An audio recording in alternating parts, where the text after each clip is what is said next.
জি, আমি আপনাদের এলাকার জামাই। আমার শ্বশুর বাড়ি আপনাদের এই এলাকার পাশেই চান্দিনা বেলাশ্বর গ্রামে।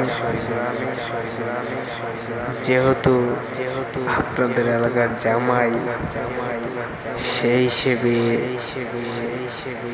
ওইরকম ভাবে কথা বলতে হবে, তালে বেতালে কথা বলা যাইব না। জি জি, সমস্যা নাই। আচ্ছা, আপনাদের একটা ঘটনা বলি। আপনাদের কুমিল্লা আমি অনেক দিন ধরে শুনেছি, কিন্তু কিছু বলি নাই, কারণ যেহেতু আমার শ্বশুর বাড়ি ওইখানে, যেহেতু আমি এলাকার জামাই, সেই হিসেবে যদি কোনো তার কথা বলে ফেলি আমার ঝামেলা। যাই হোক, আপনাদের এলাকায় বিভিন্ন রকমের বিভিন্নভাবে নারীদের উপর অত্যাচার, নির্যাতন, ধর্ষণ, জুলুম, ব্যভিচার এড়িয়ে চলেছে। কেন এসব হচ্ছে জানেন আপনারা? জানেন না, কারণ কিছু কিছু কুলাঙ্গারের বাচ্চা আছে যে মেয়ে দেখলেই জিহ্বার পর্দায় পানি পড়ে। মেয়ে দেখলেই এর কুলাঙ্গারের বাচ্চা, তোর ঘর তো বোন আছে, তোর ঘর তো মা আছে, তুই কেন সব কাজ করিস? তুই কেন সব কাজ করিস? মেয়েদের উদ্দেশ্য কিছু কথা বলি। শুধু ছেলেদের দোষ এরকম কিন্তু নয়, এরকম কিন্তু নয়। বোন আমার, শোনো, তুমি ঠিক হও, তুমি ঠিক হও, নিজেকে ঠিক করো, নিজের চরিত্র ঠিক করো, নিজের পোশাক ঠিক করো, সব ঠিক হয়ে যাবে। ধর্ষণ বন্ধ হয়ে যাবে, স্বামীর ঘরে সুখ আসবে, সব ঠিক হয়ে যাবে, সব ঠিক হয়ে যাবে। নিজেকে ঠিক করো। আপনাদের এই কুমিল্লায় চান্দিনায় একটা ঘটনা আছে।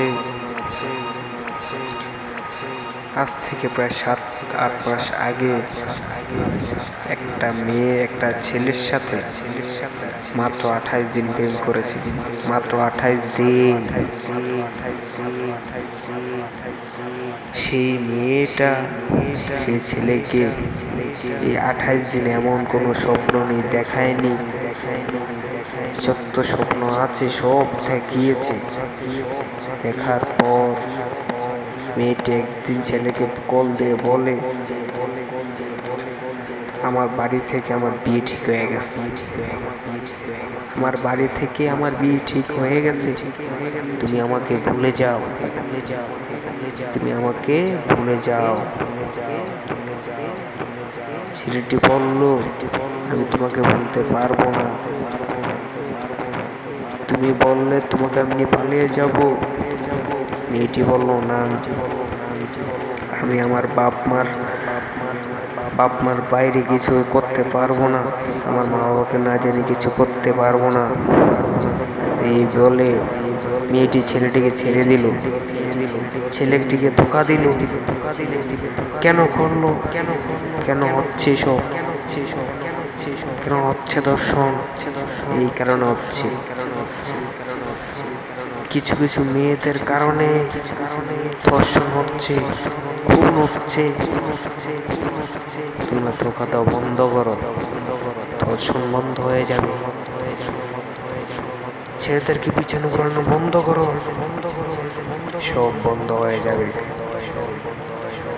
আজকে আমার হাতে সময় খুবই কম, তাই আর বাড়াতে চাই না। আপনাদের এই কুমিল্লা চান্দিনাবাসীকে আমি আমার বড় ভাই হাতে তুলে দিতে যাচ্ছি। উনি আপনাদেরকে দেখাশোনা করবে, আপনাদেরকে হেফাজত করার চেষ্টা করবে, আর আমিও আপনাদের খোঁজ খবর রাখবো ইনশাল্লাহ। আবার যদি কোনো এক সময় আসা পড়ে তাহলে আবার আপনার এলাকায় আসবো ইনশাআল্লাহ। এই বলে আমি আমার বক্তব্য এখানে শেষ করলাম। আপনারা ভালো থাকবেন, সুস্থ থাকবেন। আসসালামু আলাইকুম ওয়া রাহমাতুল্লাহি ওয়া বারাকাতুহু।